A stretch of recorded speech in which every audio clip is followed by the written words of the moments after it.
ಮಂಗಳೂರಿನಲ್ಲಿ ಬಿಜೆಪಿ ಕಾರ್ಯಕರ್ತ ಪ್ರವೀಣ್ ನೆಟ್ಟಾರು ಹತ್ಯೆ ಪ್ರಕರಣ ತಲೆಮರೆಸಿಕೊಂಡಿದ್ದಂತ ಪ್ರಮುಖ ಆರೋಪಿ ಅಬ್ದುಲ್ ರಹಿಮಾನ್ ಅನ್ನು ಬಂಧಿಸಲಾಗಿದೆ. ಕತಾರ್ನಿಂದ ಕೇರಳದ ಕಣ್ಣೂರು ಏರ್ಪೋರ್ಟ್ಗೆ ಬರುತ್ತಲೇ ಎನ್ಐಎ ಬಲೆಗೆ ಬಿದ್ದಿರೋದು.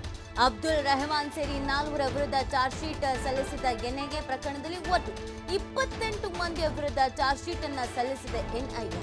ತಲೆಮರೆಸಿಕೊಂಡಿದ್ದಂತ ಅಬ್ದುಲ್ ರೆಹಮಾನ್ ಸೇರಿ 6 ಆರೋಪಿಗಳು ಇವರ ಸುಳಿವು ಕೊಟ್ಟವರಿಗೆ ಬಹುಮಾನವನ್ನ ಘೋಷಣೆ ಮಾಡಲಾಗಿದೆ. 4 ಲಕ್ಷ ಬಹುಮಾನವನ್ನು ಘೋಷಣೆ ಮಾಡಿದೆ. ಪಿಎಫ್ಐ ಪ್ರಮುಖರ ಸೂಚನೆಯಂತೆ ಪ್ರವೀಣ್ ಕೊಲೆಗೆ ಸಂಚನ್ನ ರೂಪಿಸಲಾಗಿದ್ದು, ಇತರೆ ಆರೋಪಿಗಳು ಸಿಕ್ಕಿ ಬೀಳ್ತಾ ಇದ್ದಂತೆ ವಿದೇಶಕ್ಕೆ ಈ ರೆಹಮಾನ್ ಎಸ್ಕೇಪ್ ಆಗಿದೆ.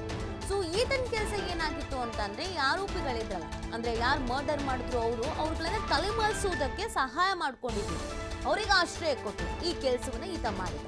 ಸೊ ಇದಾದ ನಂತರ ಈತ ಕತಾರಿಗೆ ಎಸ್ಕೇಪ್ ಆಗಿದ್ದ. ಬೆಳ್ಳಾರಿಯಲ್ಲಿ 2022ರ ಜುಲೈ 26ರಂದು ಪ್ರವೀಣ್ ನೆಟ್ಟಾರು ಕೊಲೆ ಆಗಿತ್ತು.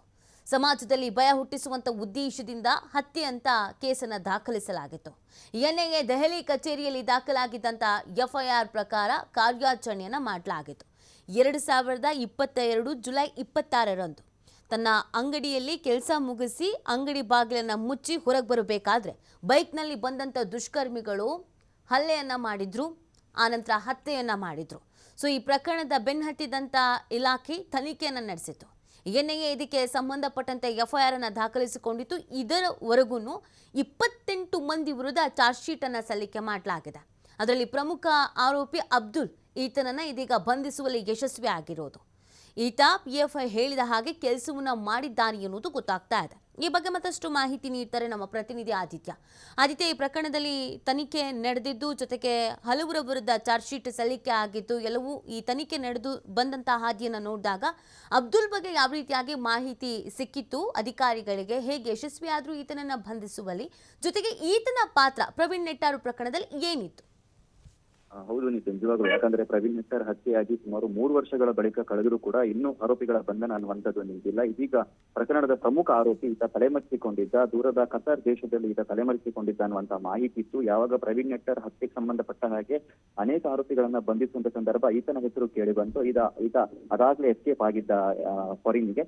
ಈಗ ಈತ ಮತ್ತೆ ಕೇರಳಕ್ಕೆ ಬರುವಂತ ಸಂದರ್ಭ ಕಣ್ಣೂರು ಏರ್ಪೋರ್ಟ್ ಅಲ್ಲಿ ಈತನನ್ನ ಪೊಲೀಸರು, ಎನ್ಐಎ ಪೊಲೀಸರು, ಅಧಿಕಾರಿಗಳು ವಶಕ್ಕೆ ಪಡೆದಿರುವಂತದ್ದು. ಈತ ಪ್ರವೀಣ್ ನೆಟ್ಟಾರ್ ಹತ್ಯೆಯಲ್ಲಿ ಪ್ರಮುಖ ಆರೋಪಿ ಅನ್ನುವಂತ ಮಾಹಿತಿ ಸದ್ಯ ಲಭ್ಯವಾಗಿದೆ. ಪಿಎಫ್ಐ ಪ್ರಮುಖರ ಮಾತನ್ನ ಕೇಳಿ ಈತ ಈ ಒಂದು ಪ್ರವೀಣ್ ನೆಟ್ಟಾರ್ ಹತ್ಯೆಯ ಒಂದು ಸಂಚನ್ನ ಕೂಡ ರೂಪಿಸಿದ್ದ ಅನ್ನುವಂತ ರೀತಿಯ ಮಾಹಿತಿ ಕೂಡ ಸದ್ಯ ಬರ್ತಾ ಇರುವಂತದ್ದು. ಇವರ ವಿರುದ್ಧ ಈ ಹಿಂದೆನೆ ಎನ್ಐಎ ಒಂದು ಚಾರ್ಜ್ ಶೀಟ್ ಅನ್ನ ಕೂಡ ಸಲ್ಲಿಸಿತ್ತು. 22 ಮಂದಿಯನ್ನ ಏನು ಬಂಧನ ಮಾಡಿದ್ರು, 6 ಮಂದಿ ಎಸ್ಕೇಪ್ ಆಗಿದ್ರು, ತಲೆಮರೆಸಿಕೊಂಡಿದ್ರು. ಸೊ ಅವರ ಒಂದು ಬಂಧನಕ್ಕೆ ಒಂದು ರಿವಾರ್ಡ್ ಅನ್ನ ಕೂಡ ಘೋಷಣೆ ಮಾಡಲಾಗಿತ್ತು. ಯಾರು ಇವರ ಮಾಹಿತಿಯನ್ನ ನೀಡ್ತಾರೋ ಅವರಿಗೆ 2 ಲಕ್ಷ ರೂಪಾಯಿ ಹಣವನ್ನ ಕೂಡ ಕೊಡ್ತೀವಿ ಅನ್ನುವಂತ ರೀತಿಯಲ್ಲಿ ರಿವಾರ್ಡ್ ಅನ್ನ ಕೂಡ ಘೋಷಣೆ ಮಾಡಿದ್ರು. ಅದರಲ್ಲೂ ಕೂಡ ಅಬ್ದುಲ್ ರೆಹಮಾನ್ ನ ಹೆಸರಿತ್ತು. ಯಾಕಂದ್ರೆ ಈತ ಪ್ರಮುಖ ಆರೋಪಿಯಾಗಿದ್ದ. ಎಲ್ಲರನ್ನ ಎಡೆಮುರಿ ಕಟ್ಟಿದ್ರು ಕೂಡ ಈತನ ಸುಳಿವು ಅನ್ನುವಂಥದ್ದು ಎನ್ಐಎ ಅಧಿಕಾರಿಗಳಿಗೆ ಅಷ್ಟು ಸುಲಭವಾಗಿ ಸಿಕ್ಕಿರಲಿಲ್ಲ.